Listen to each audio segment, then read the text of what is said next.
Hello and welcome. I guess this is actually a sort of one-off special. It's like a Christmas special Sonic Touch. We haven't done one for, gosh, I don't know, a long time. 4 years now, 4 years. I'm not going to make any excuses as to why not. We just haven't, okay? But, so you've been using the iPad Pro for a while in your workflow, and you've also been saying, I must come in and show you AUM. So we've sort of tagged this on. It's a very impromptu Sonic Touch special. So tell us what's going on here. Okay, so this is the 2018 iPad Pro, the 12.9-inch one, and with the kind of magnetically attached pencil, which is whoopee, yeah. No stinking headphone socket. I can't believe that. We'll get into that later. I don't want to start on a negative. One of the big things is, because this was your setup previously using your previous iPad Pro. That's great. But this new one's got the USB-C connector, which we all thought, oh God, here we go again. But actually, it's quite useful in this situation, isn't it? Because you can buy USB-C dongles, for 30, 40 quid, which is the same as an Apple dongle, but it does loads. So USB-C is going to there. We're taking an HDMI out, which is why you can see the screen behind you. We've got a power coming in from a power source. We're powering two MIDI devices, which is the Roly and the Arturia. Plus, we've got the Steinberg UR-RT-4. The Rupert Neve thing. And that's all coming, that's one connector, one dongle, which is actually, that's quite cool, right? Yeah, I mean, it seems to be working, seems to be pretty solid, and it's great that, you can be charging the iPad, which it was really How many years has that taken? Without having to have more than one connector? Yeah, anyway, we digress. So you're running AUM, which you've been swearing by. So tell us a little bit about what this is. Okay, well, this a really terrific piece of software from Kymatica and a very talented developer, Jonathan Lintal. I'm not sure if that's how you say his name, but he's really great. He also is the chap behind AudioShare, which is a fabulous kind of file management for audio files, and with a little a wave editor built in. I've used that for many years too. So what this is ostensibly is a mixer that you kind of create as you go. It starts off providing you with essentially a blank canvas. It's like a host. Like a host.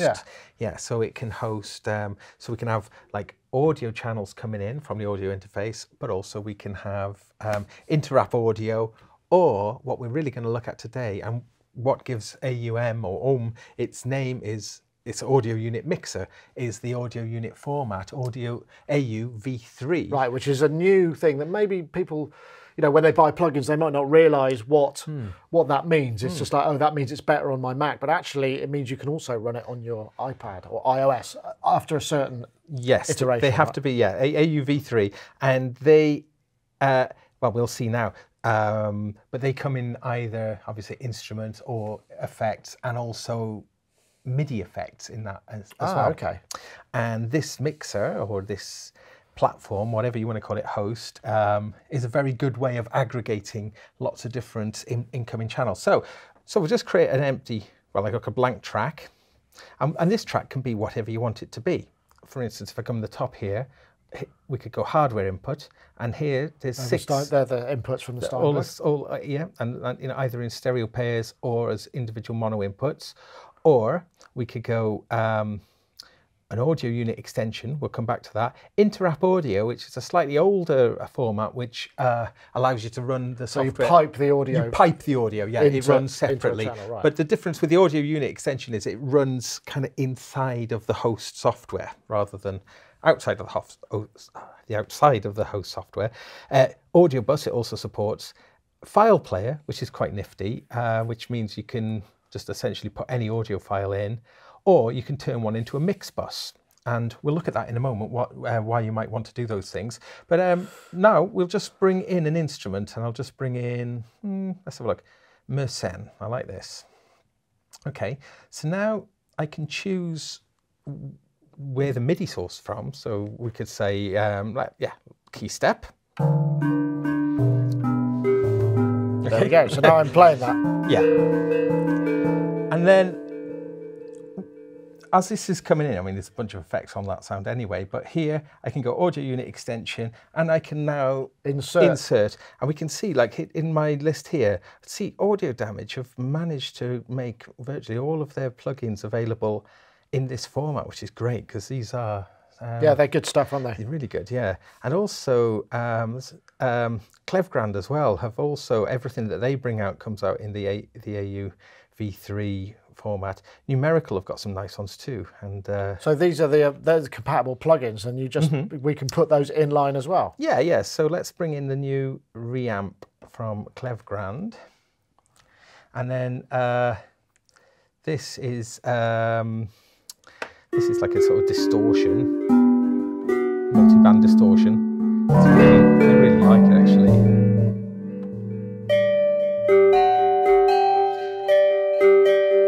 If I just look, you see how the windows are floating above each other, just like a desktop. Just like a desktop, yeah. And they're resizable. Some are. In the case of this one, Mersenne, it's sort of all along the horizontal. So I mean, just sort of rewinding a little bit. This is a bit like an AU host, isn't it? I mean, if you were thinking in desktop terms, it's like a plugin host that runs as a standalone application. I don't know, like MainStage. Or something like that. Similar to MainStage. That's probably the similar. But there is a few things which kind of makes this special. I think the way that you can mix and match between just incoming audio channels. Well, I guess you can do that in MainStage too. But also this little R button here, you can arm tracks. Oh, you can record from it. And then you've got a global record. And you it's like it's almost something that you could set up multiple things in here, and it would be. Yeah. And you see what, let's bring in another, right, so you can save your session. I've saved this session earlier with a couple of things already. That loaded quite fast, didn't it? That was... Yeah, it seems pretty good.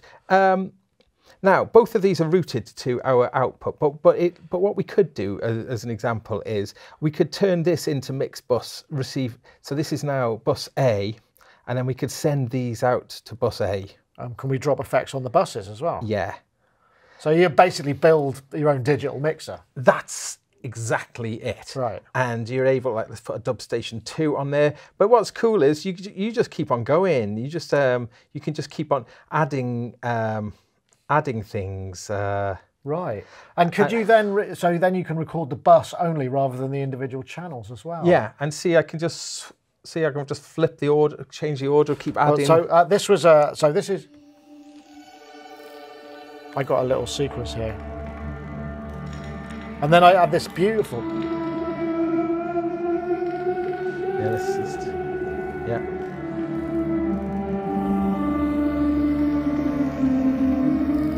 I think the effects are a bit weird. Let's take some of them out.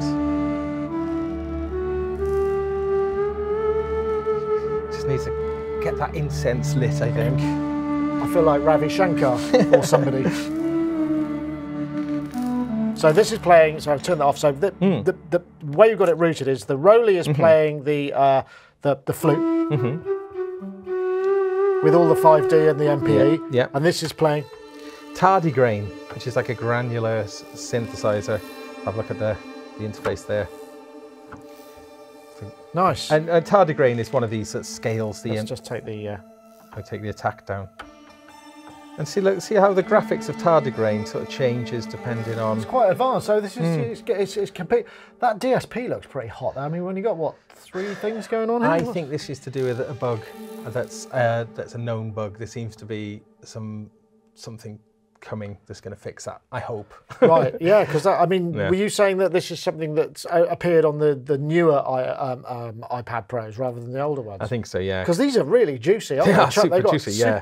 I mean, they're like laptop sort of power, aren't they? Yeah. So I think there's clearly a little bug, but what we've got here though is because those 2 tracks are routed into that one track, and as I could just arm just that one track and record, and then you could record a submix if you wanted to. That's pretty cool. Or you could grab them all. So you could set this up if you had a multi-channel interface. I mean, I know you use the XR18, don't you? Yes, or the MR18. Yeah. Plug it all in, get everything going. Maybe put a high pass. Well, you don't need. You got channel processing on there, but you could record multiple inputs into the iPad. Yeah. And like if you're using something like a DAW like Cubasis, you can set up Cubasis as an interrupt audio feed. So I could actually have one of my buses routed to an input channel on Cubasis if I wanted to, and just use this as like an effect front end, and it all records in sync with the Cubasis project. That's pretty impressive, isn't it? And this, you know, what you find with this piece of software is, which is something which is really nice, is that like the metering is really cool. You can meter at any stage, anywhere that you want. Right, that's useful. What happens if you add loads and loads of channels? I mean, does it scale? It doesn't. It just okay. So you would just be able to scroll through it. If you went to sort of rearrange the tracks and pull them down, it sort of zooms out, which allows you to rearrange. So, I mean, it looks like if you were brave enough to maybe use this to live mix something, you'd want a kind of scale, a different view. Which I would love a little button on the top, which is just an overview. But what about, can you MIDI control the levels and things like that? So you could have a little control surface. Yeah, absolutely everything is. If I was to go into here, like a channel, and I could like name that channel there, I'll call it tardigrade, for instance. Right. Tardigrade, there we go. And so because we can map that to the mod wheel. Yeah, well, I can go into here and look at like MIDI sources. So so I'll say my MIDI sources for this is coming from the key step, yeah. And then if we come back here, we can see volume, yeah, and we got CC. So learn. Okay. Yep. So everything is MIDI learnable, and right, okay. Yeah, and then like if I was just to go back there and go here, tardigrade, for instance, then you go in here and all of that, it's whatever it is. So you could create a full setup. I suppose that's the thing that makes it quite powerful. So you could have your wedding gig set up, or you could, I mean, I don't know, would you trust this? I mean, I suppose the thing is that this is all wired, isn't it? That's the thing, we're not dealing with any Bluetooth. No. But that brings us back to that whole bloody headphone thing, because this is great. Yeah. But with Bluetooth buds, no way. There's a latency. What the hell are Apple thinking? I know. There's all this real-time stuff, and we can't monitor in real time unless I put like a USB interface. I'm just so angry with Apple. They should have released low latency wireless audio drivers to coincide with the removal of the headphone, and they didn't. And that works the same way, because you might watch a video and you're watching it, and the lip sync, you get lip sync issues. I mean, it's slightly better, but it's not good enough. It's not good enough. It's not bloody good enough. But I mean, like in this particular case, because we're going into an audio interface, then obviously you would monitor at the sort of, at the latency that we're at the moment, which if we were to come into here, we can have a look in the settings. And I think we're running it at 256, but it can go down as low as 64 frames. Now, what happens if we do that? Go on. Well, we can try it. Let's try it. Will it actually work? The thing is, this did work on my other iPad, so I'm sure this is a problem with this current one. You turn that up a bit, which I could do. Yeah. 82% I certainly got up to.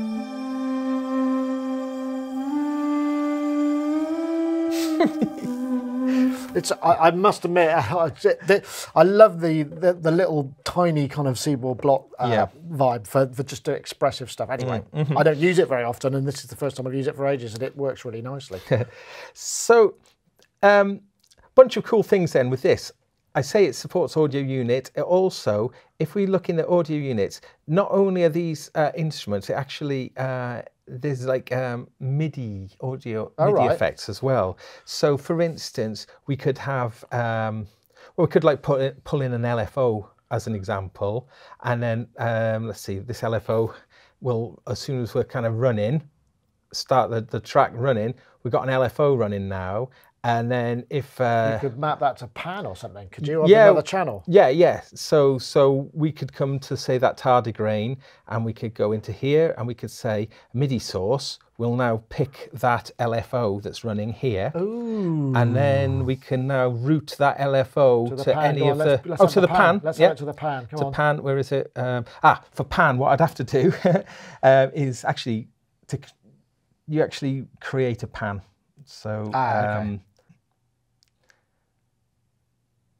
Yeah, that's working. So, so there we go. Oh wow! So now,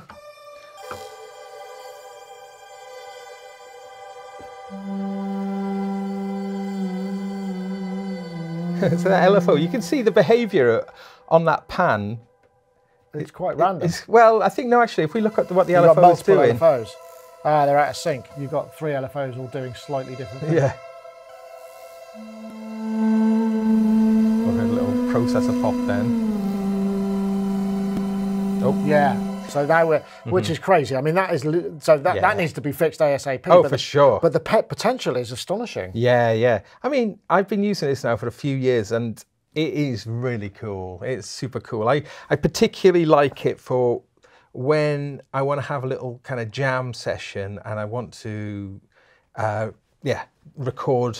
I tend to do it with a bus, actually. I tend to sort of just bus everything in and bus, and then grab a bunch of samples that way. And I guess it's in some ways, because I mean, to control like the XR18 or the MR18, you're using a GUI anyway, so you may as well be doing it inside the app. But the DSP thing has definitely got to be fixed before that. For sure, for sure. It's a very clean and I've not seen this before. It's really impressive. I think so, yeah. And I just, as I say, I love the way that it's kind of just, one track. It's a bit like Reaper in a way. You just like one track can be anything you want it to be, and you can route audio you can route audio into anything you want it to. You can route MIDI into anything that you want it to. Multiple channels of that, and I just think that as an interface, it's got a very intuitive and nice interface that. And then just like you've got your mutes and solos. But just being able sliding things out into their kind of eject state is also like a quick way of just taking it there. So it's like out the signal path. Yeah, like take the pan out like that.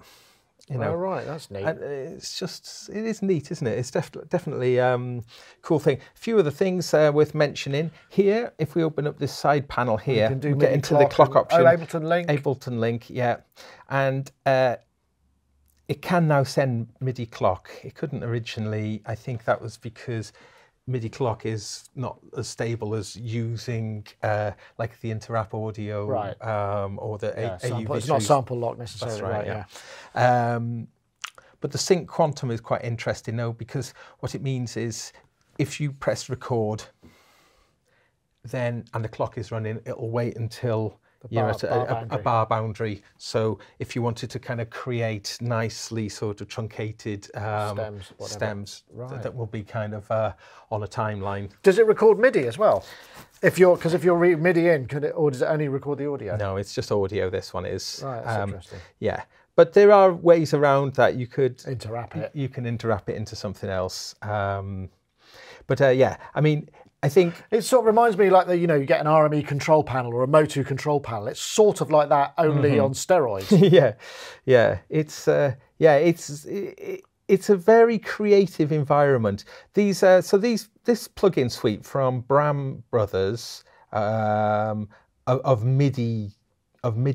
They make a really good scope plugin as well. Oh, cool. So there's a whole bunch of them here. Particles, like sort of little things that generate, for generating. So when the balls hit the boundaries, it'll send note on, and we can send those notes wherever we want. And there's other things that are coming out along similar lines. Recently released is that. Where is it? Autony, which is this unreliable sequence generator with a reliability control. Right. Again, just interesting little widgets. Interesting ways, to generate MIDI notes. It's really good. It's almost a shame that it is inside the Apple ecosphere, because as we know, iTunes is still a pig to use. Yeah. And getting files in and out is still a nightmare. Yeah. And there's no headphones, so you couldn't sit on the bus with this and this. You'd have to have an audio interface. You still got a different set of clag nuts. So it is a bit frustrating. I particularly like though using this with, as you mentioned, the either the Behringer XR18 or the Midas MR18 version of it, just because just come in here, and if you've got a bunch of synths plugged in, you can just route them real quick. Route them in, and and then take advantage of some of these things. Like as we're mentioning, these Klevgrand plugins are peculiar and interesting, and have. Oh, juicy! I've not heard that. Can we do you hear that? Have a listen to it. It's a weird one. This one. It's like a Okay, so let's just route I'll set the key step to it. Okay, let's just take, and I'll take out this one for now. Oops. Just, yeah, I'll mute it. There you go. Sounds like Bebop. Yeah, a little bit, yeah. We get a bit more level? Yeah. I'm not sure we'd want to hear much more level of this. Got